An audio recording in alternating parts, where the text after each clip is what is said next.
This is Gigging Everything in the Sharing Economy, and I'm your host, Mark Anthony Peterson. This is the podcast where founders, entrepreneurs, CEOs, market makers, and market leaders come to predict the future of the sharing, gig, and platform economies. Welcome to episode 36. We have a very exciting show for you today. We're talking with Iwona Polog. She is the head of partner value at appjobs. You guys know that I believe the future of the gig sharing and platform economies will rely on key infrastructure, and appjobs is going to provide that. And now, my interview with Iwona Polog, head of partner value at appjobs.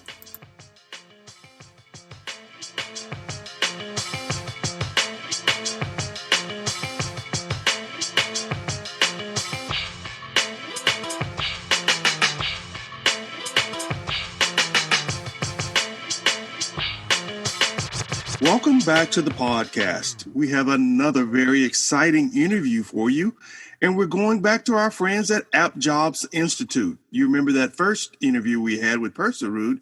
Well, we're back and we're going to dig in a little deeper and understand a lot more about how their partnerships work and how this company is helping to move the gig economy forward.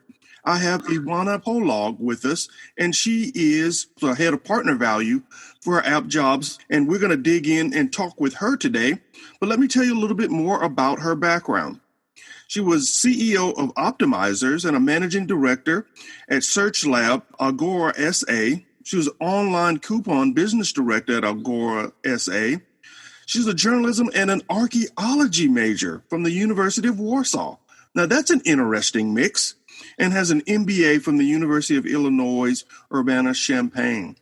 Ms. Polog, welcome to the podcast.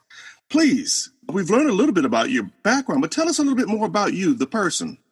Okay, first of all, thank you very much for the invitation to the podcast. I'm really happy to share my opinion about the gig economy.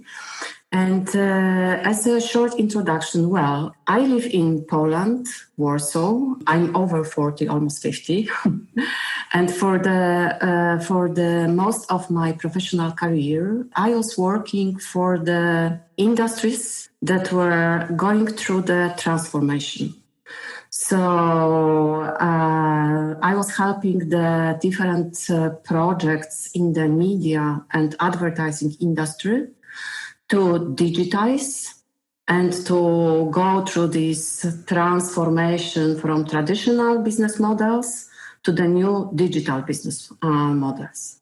And I remember that a few years ago, I was really missing a project that is already transformed and is purely digital, and I can use my own knowledge and skills from the digital business to develop this project.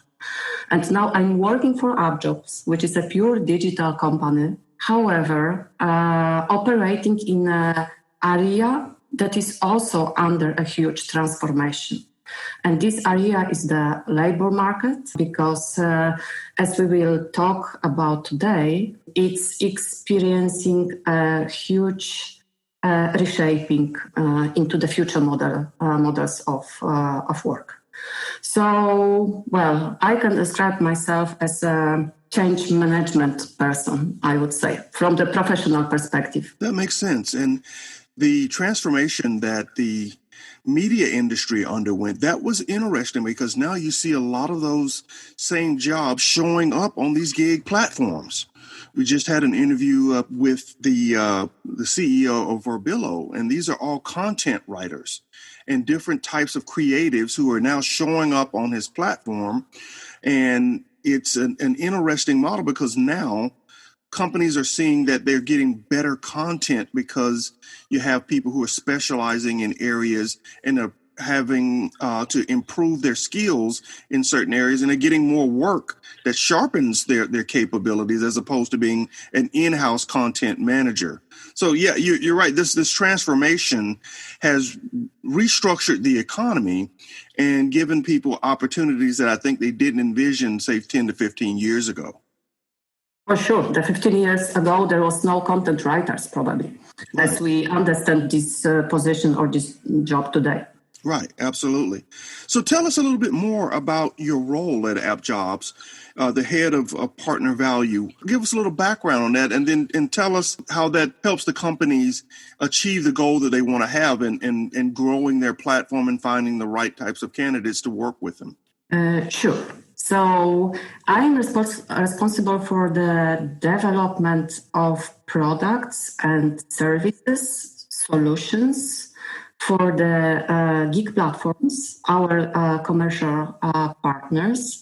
I'm working with the team of designers, researchers, developers, because first of all, what we are doing, we research and analyze the most problematic areas in the recruitment and sourcing of gig workers. And we are trying to prepare solutions to these issues. And I'm working together with the team of good experts because we also, as AppJobs, are developing our set of solutions that we are offering to the gig platforms. We have started as just a job board, the place, the service that help to source and recruit the gig workers. But now we are also developing the tools that will help to verify the applicants and even to onboard them, and in the future, maybe even to manage their performance and activate them. So, yes, we have very ambitious plans for the future, I would say.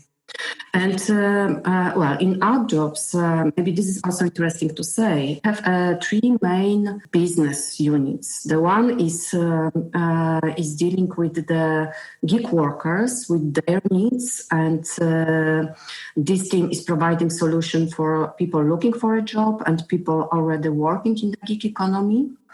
The next unit is my unit, so we are dealing with the gig platforms, with this second side of the gig economy market. And we have also the appjobs-institute, which is the project that is collecting data about the gig workers and about the gig platforms, and is presenting this data to the market, to the audience, to the public.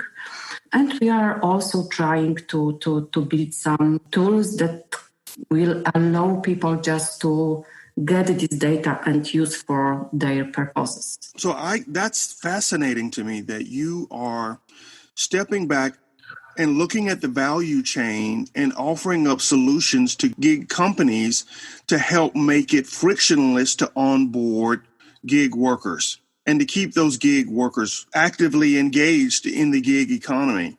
And that's a very ambitious model to manage their performance. That means that now there's a way for them to get the benefits that you would have in a traditional company where you would have performance reviews and salary increases. You'd get that same benefit, but in a gig economy. That's an ambitious model. What are the barriers to making that happen? Because I've argued since I started the podcast, that's the linchpin to cementing the gig economy as part of the mainstream economy. Well, I think that this is the future of the gig economy, because now this is just the trend growing in the labor market. But I strongly believe that in the future, it will be probably the majority of the labor relationships will be organized in such a flexible, on-demand way. And it's connected with many different phenomena that are with the technological progress, with the automation, with the mobility of the people between countries. So it is like that. But coming back to our ambitious plans, because I can confirm that it's not an easy task. First of all, I'm not especially happy with calling the platforms offering the gig jobs, gig platforms, because in fact, they are doing totally different jobs. They are mostly the on-demand service platforms. They are offering the rides, they are offering the food delivery, babysitting, and services like that for the people. And this is their main job. However, to provide these services, they need some people that will perform these tasks, right? So there is the demand side of their businesses and the supply side of their businesses. And we would like to help them with the management of this supply side. For the already existing big companies in the market, big platforms, this is not the problem because they have their own technology that is supporting these processes, the recruitment, onboarding, performance management. However, we know that there is a lot of new companies, startups with the new business models entering the market. And for them, it's quite often problematic also to develop the technology or processes supporting the supply side of the platform. I also expect, looking at what's going on in the market today, in economy in general, that also the traditional companies will slowly go into this non-standard employment formats, at least in parts of their businesses. And they are also not prepared in terms of the technology supporting this change and the processes and even the know-how. So we would like to help them. Even with the larger companies, one of the problems has been is that they can't offer enough hours for some of their workers to have a full workday, an 8-hour workday. And that gap produces a lot of churn that makes it hard for them to execute their business model, certainly in smaller urban markets and in rural markets. Is that an area where you also see there being value in managing that supply side for both the larger companies and those local smaller startups that are looking to offer up jobs that could help them have a full-time 8-hour day if that's what they choose to have? Yes, this is another area that we can help. It's more related to the tools that are supporting, in fact, the gig workers in having the good possibility to switch between different jobs. So to use their working time effectively and to earn the decent money, earnings for that, right? Because now this is the, maybe not the problem, but the challenge that if you are the gig worker, you have to schedule your own time and you have to be familiar with different opportunities in the market, in your city, that you can use to earn the money, right? And not everyone knows what are these opportunities. And here AppJobs is coming again with the AppJobs website, and we also have the AppJobs application. And we are trying to tell you what are, on the continuous way, what are the new opportunities to earn money around you.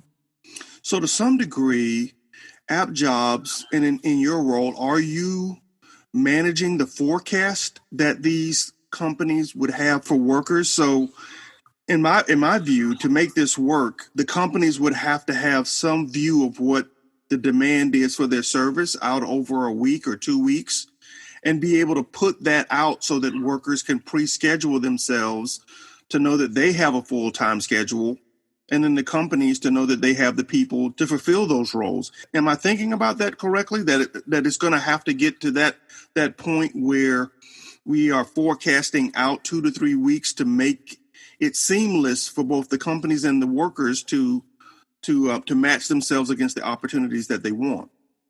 Well, frankly speaking, I haven't thought about it, but this is a very interesting idea. And for sure, we can be more focused on that as well.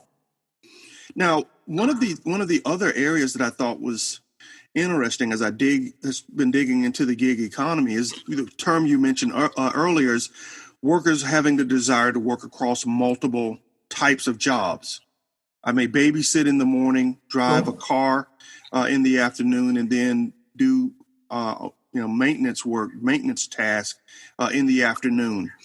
Are you seeing that as a trend, or people specializing in certain tasks? Where do we see the breakdown or the breakout in terms of the gig workers and how they're staffing themselves? Well, it depends, I would say, because there is a group of people for whom the gig economy or the gig jobs are just the supplementary way of earning money, so they can spend only a limited time during the week doing that. And in such a case, they rather use one main platform they earn this extra money with. However, there is more and more people that are dependent mostly on the gig jobs. And to have this decent level of earnings, they have to combine different types of job.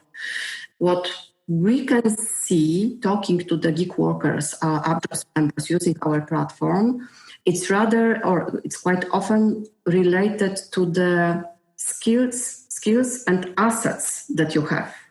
So if you have a car and driving is what you would like to do, you can do at the same time just driving with people. You can deliver different things, and you can do also transportation services. It's just everything what you can do with your car, right? So yes, there are combinations of different types. However, they're quite related. I don't know anybody who is doing, babysitting and online tutoring, for example. It's rather you are using your set of skills that you have. Now that is one area I have seen, though. Particularly now with the pandemic, where people are babysitting and tutoring at the same time. Yeah. In my neighborhood, there are parents now who are taking in all the kids and are tutoring those that are in the house, as well as offering virtual classes. And they rotate between each other's houses. And I said, wow, that's an interesting combination to give the other parents a chance to do their jobs and stay focused, that one parent will take the kids for 1 week, and the house would take it the next week. And then for those who couldn't make it, they offer up the virtual service. And that started to get me thinking that there are going to be more of these types of opportunities, particularly because of the pandemic, and that it's going to bleed over into some of possibly the white collar type jobs that could emerge as gigs going forward. Yes, you're fully right with this example, that it can be a good combination. And also, as you mentioned, the COVID pandemic has changed or was the reason of change in many areas of the gig economy, not only gig economy, but the labor markets and general economy as well. So now we can see so many new combinations of services offered by the platforms and of people doing different types of jobs because so many people are losing their jobs now that they are looking for different opportunities to earn the money, right, and to support their families. So yes, I will expect even more new combinations of jobs, of services, and new business models arising from this pandemic situation and post-pandemic economy. Well, what have you seen so far in terms of the impact that the pandemic has had on the gig economy and on the companies themselves? Well, first of all, we experienced at the beginning of the pandemic and the first weeks of the lockdown that some of the types of platforms on-demand services were just no longer necessary for the people in such a situation. So all the services that require the direct contact between people, like exactly babysitting or pet sitting or cleaning or repair, things like that, all these platforms experience decrease in the number of orders. It is, of course, also related with the situation that people were locked in their houses. So when you are sitting at home, you can clean yourself. You don't need anybody to take care of your pet. If you don't have a pet, you can even pay somebody to take his or her pet for a walk, right? I saw such examples. So the situation is changing. So these types of services were no longer in demand. Some of them are recovering now, like pet sitting, for example. Some of them are still so-so. Another example is also the ride sharing, which at the beginning of the pandemic was almost frozen as a service, as an industry, and now is slowly getting to the same level as before.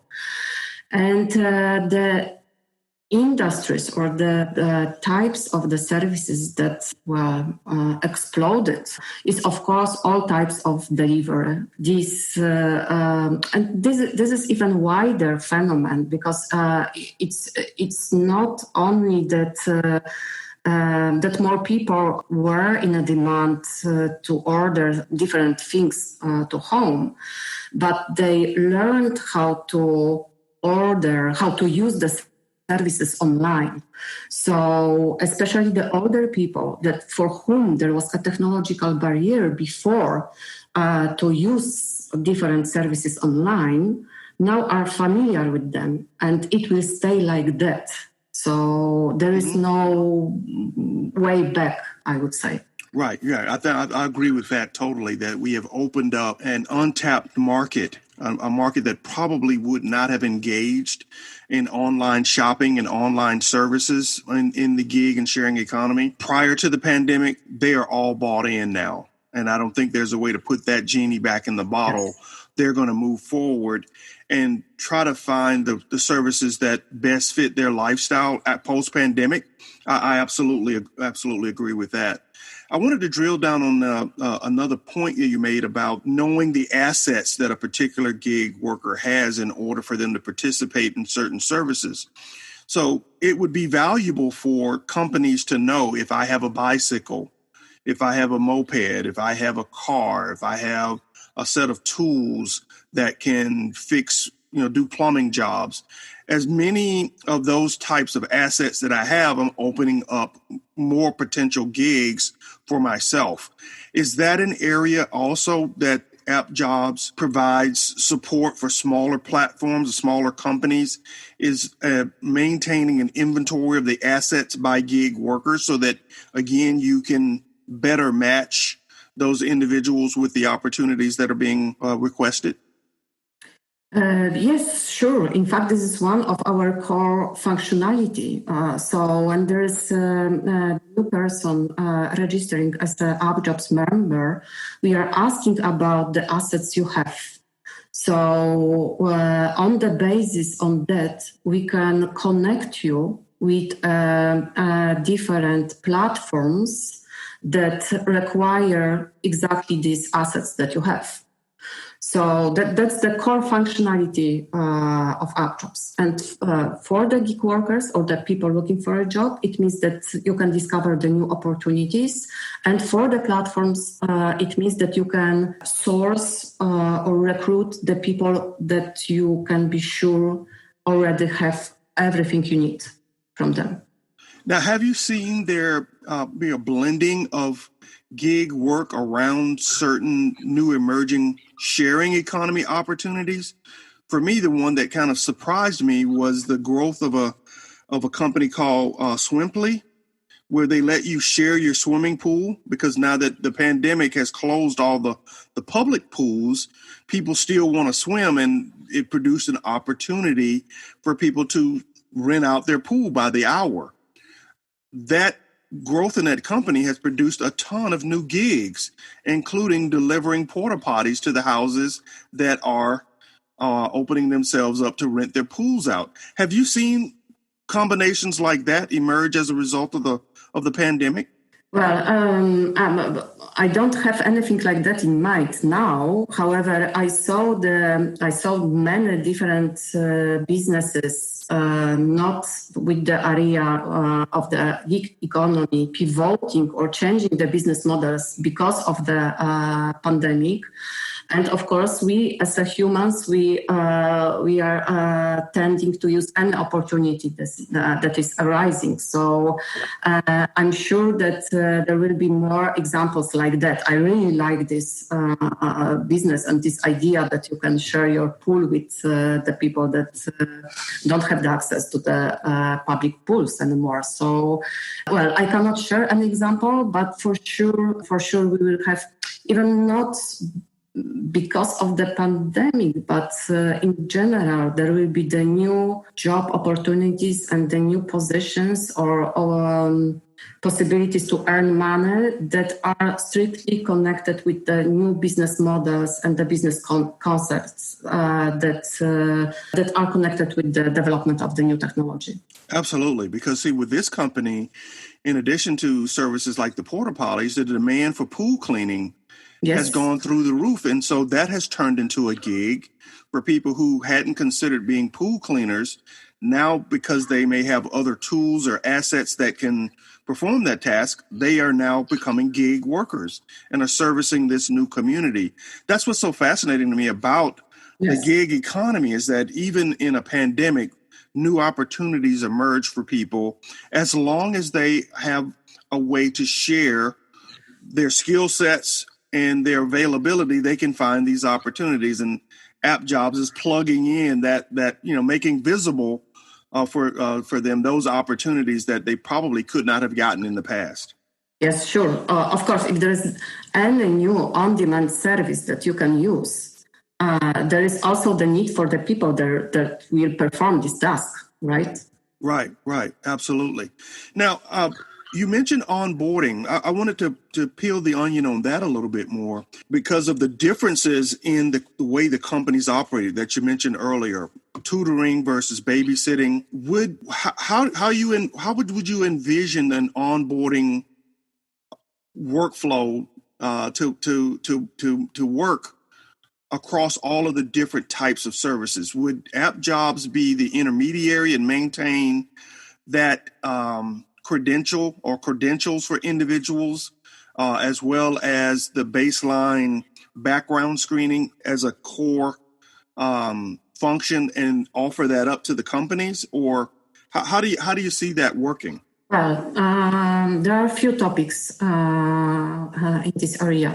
First of all, it depends on the definition of onboarding and what it exactly means. And it means different things for different platforms. But starting from the first step of that, which is probably the verification of the applicant, right? So we are already working on the verification tools that can be available for the both platforms and the people looking for a job. You can already identify the identity, verify the identity and the ID documents of the applicants. And now we are working also on the integration with one of the providers of the background check. So this is the first step, but for me, it's still the recruitment. It's not yet decided that this person who was verified will start to work with the platform. So the moment when you are signing the agreement or you are accepting the terms and conditions of the platform, this is the moment that you can start to work and you can be onboarded into the job that you are supposed to perform. And onboarding means providing all the necessary information connected with the job you have to do and all the equipment that you need to perform this job. And for that, there are already companies in the market providing the online training platforms So you don't have to meet in person with the people starting to work with your platform. However, it's still the method that some of the platforms are using. But you can exchange it easily into the video trainings and online tutoring as well. And then there is the management of the equipment and the things you need to perform the job. So if you are, for example, the person charging the electric scooters taken from the streets of the big cities, you need some chargers and equipment for doing that. If you are the courier, you need all these clothes and bags that will help you to do your job. And after, when you are fully equipped and trained, you can start doing your first gig. It means you are onboarded. So this is the onboarding for me. And because all these processes can be based on the technology, and we see ourselves as a technology provider for the gig economy, we have the plan to help during these stages of the process. Do you see your scope reaching into payments? Because some of the traditional recruiting companies are truly an intermediary. They receive the payment and then pay the workers in order to make that process less frictionless. Is that an area that could eventually become a part of your scope? It's possible, of course. In the traditional labor market, we have also these intermediaries, the companies that are doing all the payroll and in fact the employment of the people for other companies. So you can outsource the employment management to them, and it will be like that in the gig economy as well, because for sure there is the need for such a service. Right. Now, your platform and the way you've described it, and the reason why I wanted to dig into the onboarding process is that process is a great way to prove exactly where that worker has spent a majority of their time. And the California ruling has basically turned Uber and Lyft on their business models on their side by saying people who spend the majority of their time doing ride sharing are actually employees. First of all, how do you think that ruling is going to impact the gig economy? And do you see app jobs playing a role in helping those companies prove that these workers are truly independent of companies like Lyft and Uber? Okay, so maybe I will start from the explanation how I understand what's going on in California with this AB5 legislation. So for me, this is just the good beginning of the regulation of the industry. And this industry needs this regulation because, the situation is similar like at the beginning of the industrial revolution, right? That the way the people, the communities were making money, earning money, operating in general, was changing with bad and good results of this change. And one of the bad results was, of course, the exploitation of the workers. And but after a while, it was regulated. It took some time, but everybody understood that it's not fair what's going on and how this labor is organized at times. So the same should happen in the gig economy because, I think that we have two. Maybe this is too general, but okay, let's try. We have two types of people working in a gig economy. First of all, we have the real freelancers, independent people who decide by themselves to work like that. They want to be their own bosses. They want to have the flexible schedule, to work from the place they choose to work with, and they are smart enough or well organized enough, and they can create their work environment in a safe way. So they can protect themselves, they can save the money for their retirement, they can organize the insurance and provide and be sure that they have enough money in a situation they will be sick or they need some holidays and things like that.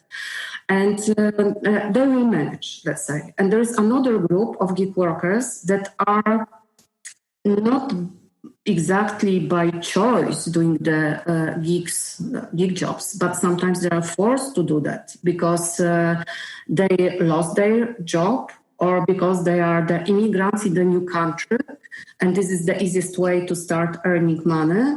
And they probably would be happy to be the normal employees working for the normal company, but they don't have this alternative now. And they are sometimes not enough well organized to provide, to manage this work environment to be safe and protective for them. So the platforms or the industry should provide this protection for them. I really believe in that. And what's going on in California, it's a good beginning of that. Not sure personally if in such a shape as it was decided. But, well, American market is the most developed market in terms of the gig economy. So what will be decided here probably in some time will appear also in other countries in Europe. European Commission, for example, now is starting to think how to regulate the relationship between the platform workers and platforms at the European level as well. So, I really believe that the gig economy should be better regulated. Mm-hmm. But that's normal. That's not natural because this is the new area developing. So, and regulations are always a bit late, and technology is developing too fast. Right, and that's why when I looked at AB5 and then thought about what appjobs does, it becomes, in my opinion, part of the infrastructure that can help governments manage that regulatory process. Because part of that, the test that's laid out in California is looking at the percent of time dedicated to any individual company. And with the onboarding tools that you just described, you have that answer. You would know for an individual worker what their 12-month employment looked like, what industries they dedicated their time to, what companies they dedicated their time to. And so you can provide that sort of regulatory support for both the worker and the company to answer that question if what happened in California becomes more of a global requirement. That's true, and that's true, and that's a very interesting concept. Especially that, in fact, we already have such an information, because a few months ago we launched an application that is rewarding the gig workers for their activity. So if you are the gig worker, you can connect your platform accounts with appjobs accounts. So we can analyze your activity, how many gigs you are doing, how often, and even how much money you earn. And you are rewarded for the high activity. So in fact, we can track the whole gig history of one gig worker. And it can be the good base for what you are saying. Absolutely. Almost making appjobs a quasi-government agency, a reporting agency that solves a lot of those kinds of problems and helps to raise the standard and quality for the worker and compliance for the companies. I mean, it's a function that exists in the traditional world that has not yet emerged yet on the gig world. And it's interesting. I mean, I think you guys are right at that nexus point of providing that type of value. At least that's the way I see it. Yes, however, it's very responsible task. I mean, yes, it will take some time to develop to such a position, but it's something somebody should take this position. Right. If you had to step back and give a forecast for the next 3 to 5 years, what would you suspect the gig economy is going to look like? Well, it's a very difficult question. I would say, for sure, the gig economy will rise because there is no way back.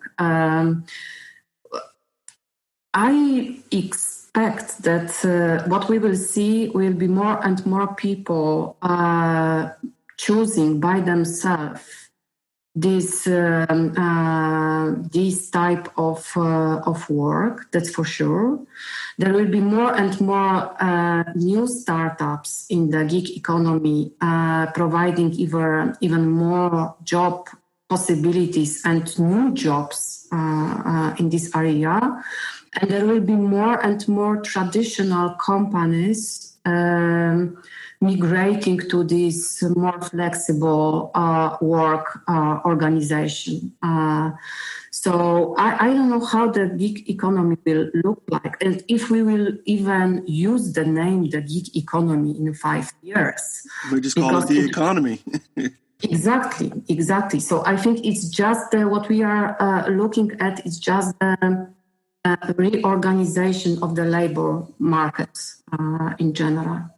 Even now, we can in fact discuss what is a gig job, what is the gig platform, because there are some clear examples, but there is a lot of smaller, even local businesses that I'm not sure if they can be called the gig platforms. Probably not. There are just local services using some on-demand people working with them, right? Right.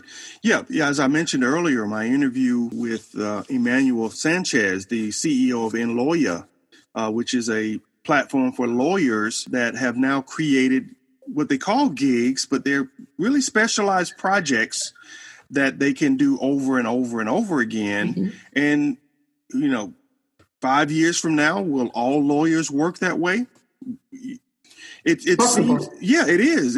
He in the interview, he mentions that some of the largest law firms in the world have approached him and said, this is how we want to relate to lawyers going forward, because the jobs that they're getting are requiring that they have flexibility, short-term, 3 months, 6 months type projects. And instead of hiring someone temporarily, it's better to have a person who's willing to work that way. And so you're absolutely right. What we call the gig economy today may just be called the economy, because even white collar jobs are going to figure out how to staff themselves in a more project oriented approach versus the work that they do now. Yes, for sure. Also, we as a company, we are working in such a way that we are cooperating with many freelancers and contractors for different tasks. Yes, the standard business is also migrating into this direction, especially that during pandemic, many companies discovered that you can cooperate with many different people working remotely with different locations, and they are working effectively. So there is no matter if there is somebody in the office or not. You can organize the whole company like that. Wow. Well, this has been a lot of fun to sit back and speculate on one of my favorite topics, the gig economy, and learn from one of the leading experts in the market. Thank you so much, Ms. Iwona Polog, for being on the podcast. I'm sure the audience is going to have their heads spinning with all the opportunities and possibilities that we've talked about here today.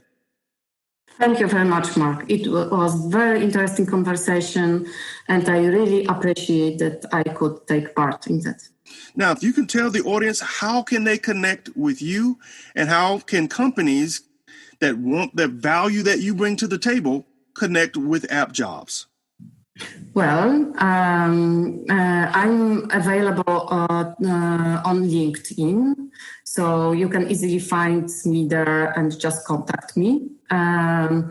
We are also, in fact, looking for some beta testers of our new tools and solutions for the gig platforms. So if there is anybody who would like to collaborate with us and co-create our tools and services, please contact me. I will be more than happy to talk and to cooperate. And we'll put that link to your LinkedIn account in the show notes, as well as the URL to the AppJobs site where they can start a relationship with AppJobs as well. Thank you very much. Ms. Polog, again, thank you again for coming on the podcast. Thank you. Goodbye. I want to thank Iwona Polog for coming on the show and giving us her view of the sharing gig and platform economies, and also giving us her prediction of what she thinks it's going to look like in 3 to 5 years. I think the conclusion is we're no longer going to call it the gig sharing and platform economies. We're just going to call it the economy. If you like what you've heard on this podcast, please hit subscribe. Leave us a comment. Give us a like. Share the show with your friends. All of that helps us improve our chances against those pesky algorithms. If you like gigging everything in the sharing economy, you may also like one of my other podcasts, Career Coaching X's and O's. If you're a corporate exec who's just not ready to stick your toe in the entrepreneurial pool, but instead you have your eyes on that corner office, Career Coaching X's and O's just may be the podcast for you. And what if you're that business maverick? You're that David taking on Goliath. Well, the right podcast for you may be Gorillapreneur, the art of waging small business warfare.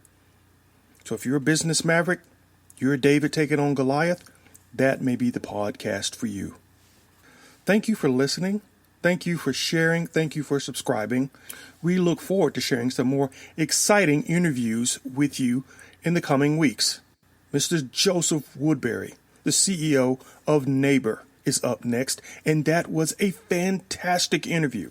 So hit that subscribe button so you never miss an episode. Guys, you know what we say around here. You better disrupt or die. And if you want a hat that says that, with Gorillapreneur on the front, please check out the show notes. We now have merchandise. The best way to support the show is get one of those Gorillapreneur hats and let everybody know that you're disrupting so that you won't die. Till next time, my friends, peace.